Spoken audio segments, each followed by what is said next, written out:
Hey there, everyone. For those of you who don't know me, my name is Stephen Aragon, and I am the Equity and Diversity Specialist in the Professional Development Division at the state agency.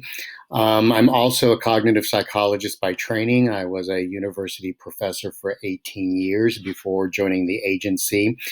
And during that time, I focused on how we design educational experiences to maximize learning for primarily diverse students in community college classrooms.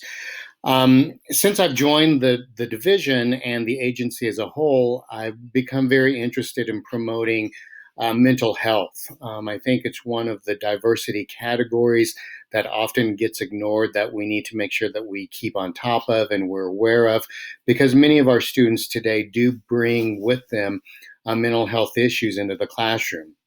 But it got me thinking, we're now into what I think week 4 of social distancing and being away from the agency, being away from our tech centers, and having this, kind of uncertain period of what's going to happen day to day. And I thought, well, maybe it might be a good thing to put together a little workshop or a little presentation on how each one of us can keep our mental health in check during this particular time.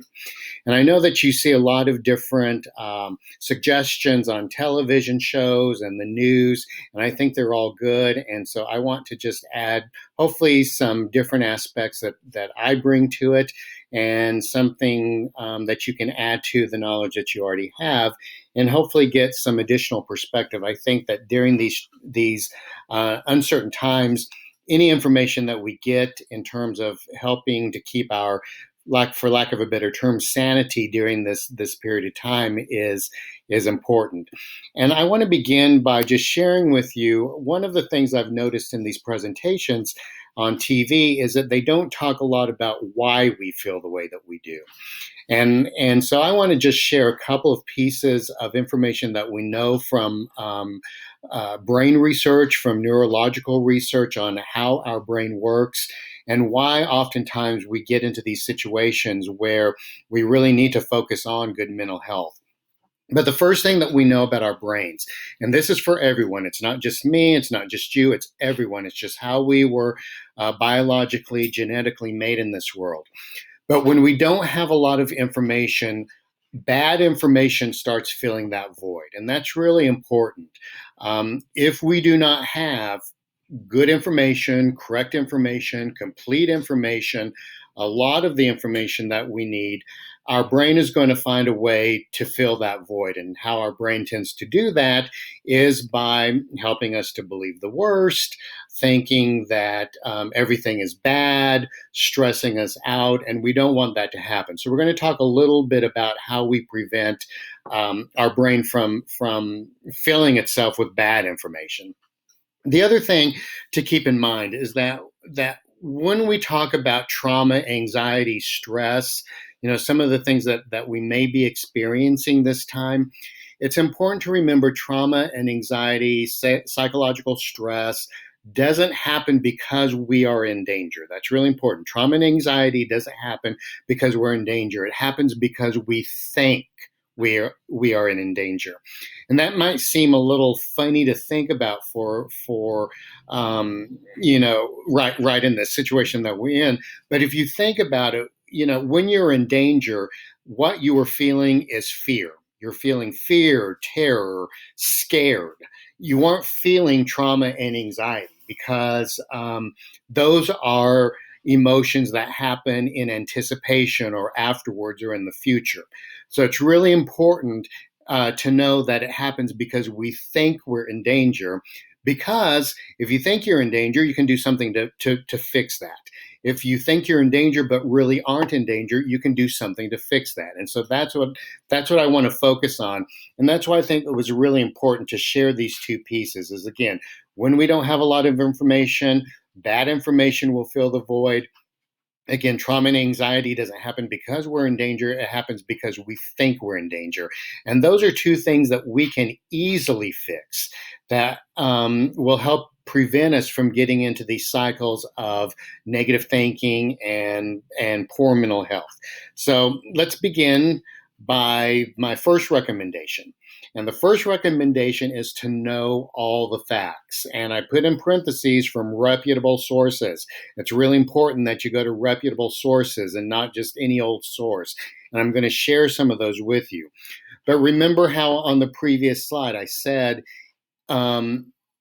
if we don't have good information or full information or correct information, our brains will start making up bad information or filling it with bad information.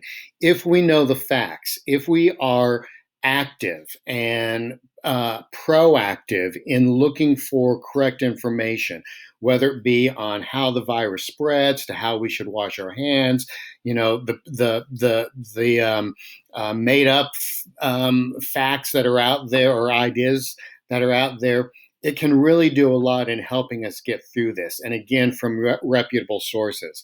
So some of the reputable sources that I think I want to present to you right here, as you can see up here, that I think give very good information, very correct information, very scientific information.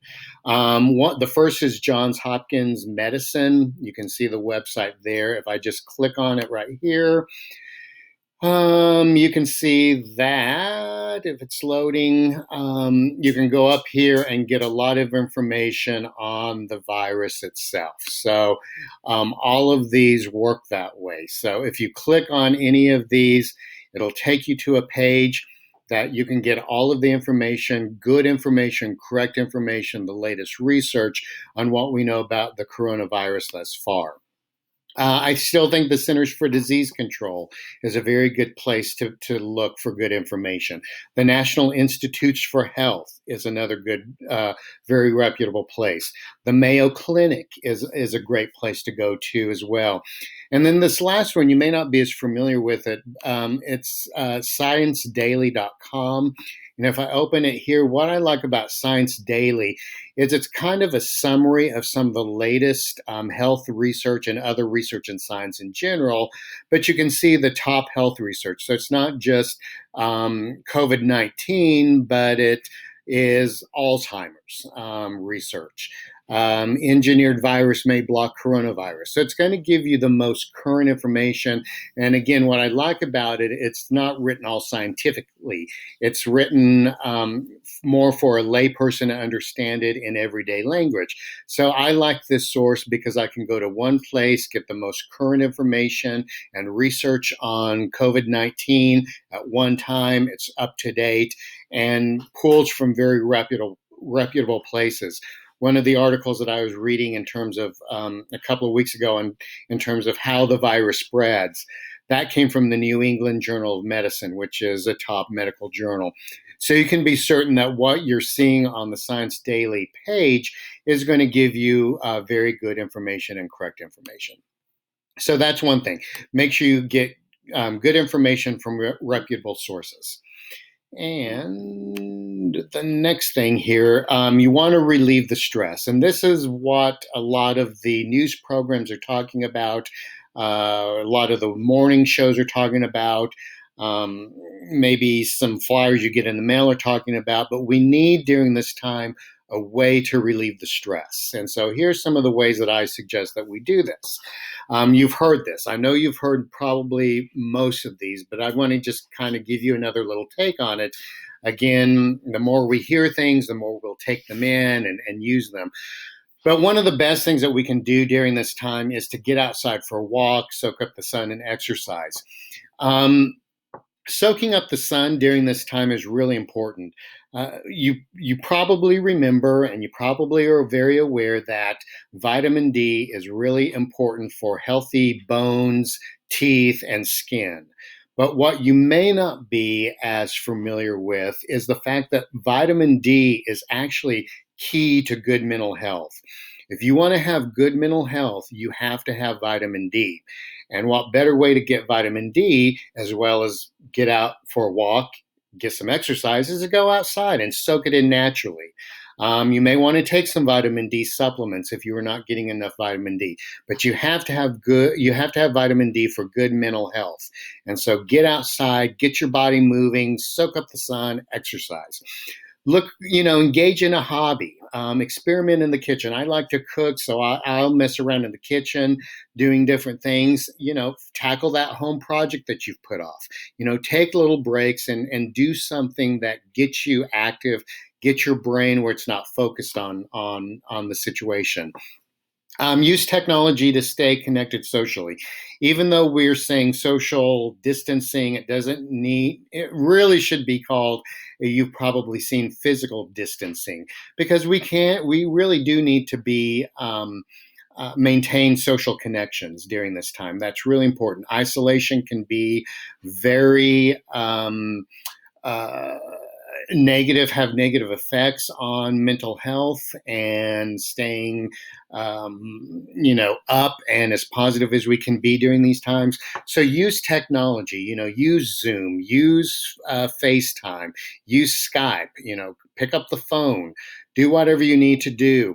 You can still go out on walks with people. I walk with people still. We just keep our 6 foot distance, and we might have to yell a little bit to have a conversation, but nonetheless, we still do that. So make sure that you do that as well. The other thing that I recommend is that you maintain a schedule. One of the things that we know about good mental health is you have to have a schedule. The more routine you can have, the more that when things are going to happen, how they're going to happen, etc., the better off you're going to be. So I always make sure that I keep a schedule going.